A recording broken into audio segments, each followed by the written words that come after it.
की कहानी है दो भाई की। टिकली नाम की चिड़िया की मरने के बाद उसकी दो बेटे। फिर एक दिन बड़े बेटे रतन अपने छोटे भाई मदन से कहता है, भाई तुझे पता है हमारा जो बगीचा है ना, उसमें बहुत सारे आम लगे हुए हैं। हम एक काम करते हैं, जितने पके आम हैं उन्हें तोड़कर बेच लेते हैं, उससे हमें काफी ज्यादा मुनाफा होगा। हाँ भैया, आप बिल्कुल सही कह रहे हो। हमें जाकर वहाँ से सारे आम तोड़ लेने चाहिए और हमें उसके बदले बहुत अच्छे पैसे मिल सकते हैं। चलिए हम अभी चलते हैं। इसके बाद दोनों भाई जंगल में चले जाते हैं। फिर बड़े भाई रतन अपने छोटे भाई मदन से कहता है, भाई हम सिर्फ पके आम तोड़ेंगे, ठीक है? कच्चे आम नहीं तोड़ना है। ठीक है भैया, आप जैसा कहेंगे मैं वैसा ही करूँगा। मैं सिर्फ पके आम ही तोड़ूंगा। इसके बाद दोनों भाई सारे पके आम तोड़ के बाजार में चले जाते हैं और जब अपनी दुकान लग जाती है तब बड़े भाई रतन छोटे भाई मदन से कहता है, भाई अब तुम घर जाओ और अपने लिए कोई दूसरा काम ढूंढ लो। मैं तो अब से यही काम करूँगा। मैं सारे आम बेचूंगा, वो भी पके पके आम। इसमें काफी ज्यादा मुनाफा होगा। अब तुम जाओ और अपने लिए दूसरा काम बड़े ढूंढ लो। भाई की ऐसी बात सुन के छोटे भाई मदन निराश और दुखी होके घर वापस लौट आता है और अपने माँ को याद करके रो रहा था। माँ, ये सब क्या हो गया? मुझे तो लगा था कि हम और भैया दोनों मिलकर आम बेचेंगे, पर भैया ने तो सारे पके आम तोड़कर अपना व्यापार बना लिया और मुझे बोल रहे हैं कि मैं कोई दूसरा काम ढूंढ लूं। अब मैं क्या ढूंढूंगा? मुझे तो कुछ समझ में नहीं आ रहा है माँ। अब तुम ही कुछ बताओ और मुझे रास्ता दिखाओ कि मैं क्या करूं, क्योंकि मुझे तो कुछ समझ में नहीं आ रहा है माँ। इतना बोलते ही मदन की माँ टिकली अपनी बेटे की दुखी हालत देखकर उसकी आत्मा वहाँ पर आ जाती है और अपनी बेटे को बोलती बेटा, है, तुम रो मत। देखो मैं आ गई हूँ ना, अब मैं तुम्हारी मदद करूँगी। तुम रोना बंद करो।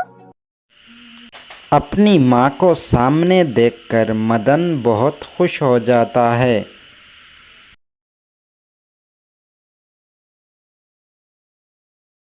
माँ, मैंने सोचा था हम दोनों भाई मिलकर व्यापार करेंगे, पर भैया तो बदल गए और उन्होंने सारा पका आम जो था उसका व्यापार कर रहे हैं और मुझे मुझे बोल रहे हैं कि मैं कोई दूसरा काम करूं।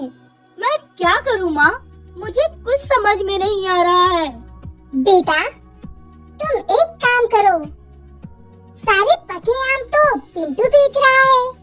तुम ऐसा क्यों नहीं करते? जो कच्चे आम है उसकी चटनी बनाकर बेचो। उससे तुम्हें काफी ज्यादा मुनाफा होगा और तुम्हें टेंशन भी लेने की जरूरत नहीं है। मैं तुम्हारे साथ हूँ। इतना बोलकर टिकली वहाँ से गायब हो जाती है और मदन अपनी माँ का बातों का पालन करता है। फिर मदन की दुकान में एक ग्राहक आता है और कहता है, अरे भाई, ये क्या बेच रहे हो? मुझे भी तो बताओ कि आखिर ये चीज क्या है? भाई साहब, ये आम की चटनी है। ये बहुत टेस्टी है। आप एक बार खाओगे ना तो बार बार खरीदने आओगे। अच्छा, तो जरा हमें भी चखाओ। लाओ, एक प्लेट चटनी मुझे दे दो। मैं खाकर देखता हूँ कि ये कैसा लगता है। फिर मदन अपनी दुकान की कच्चे आम की एक प्लेट चटनी उस ग्राहक को देता है। अरे वाह वाह वाह, इतना स्वादिष्ट चटनी! मुझे तो यकीन ही नहीं हो रहा है कि इतना स्वादिष्ट चटनी भी हो सकता है। तुम एक काम करो, 10 प्लेट चटनी और बांध दो। मैं घर लेकर जाऊंगा और अपनी बीवी बच्चों को खिलाऊंगा। जैसे मैं खुश हो गया ना चटनी खा के, वैसे वो लोग भी खुश हो जाएंगे। जल्दी से पैक कर दो 10 प्लेट। बड़े भाई रतन वापस आके देखता है कि वो उसकी सारे पके आम सड़ चुके हैं और अपनी छोटे भाई मदन की दुकान पास में देखकर वो छोटे भाई से कहता है, अरे भाई चिंटू, ये तुम क्या बेच रहे हो? मुझे भी तो बताओ। मैंने तो जितने पके आम रखे थे सारे आम सड़ गए। मैं 2-3 दिन के लिए बाहर क्या चला गया, मेरा तो घाटा ही घाटा हो गया। तुम ये क्या बेच रहे हो, ये तो बताओ। हाँ हाँ भैया, क्यों नहीं। ये आम की चटनी है और इसे खाने के बाद मेरे बहुत सारे कस्टमर भी बन गए हैं। मेरा बहुत अच्छा मुनाफा हो रहा है।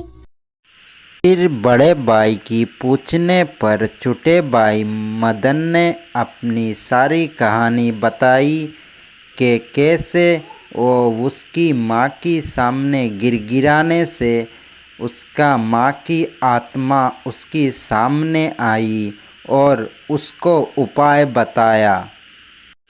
ये सब सुन के बड़े भाई की आंखों में आंसू आ गए और वो अपनी छोटे भाई से माफ़ी मांगी।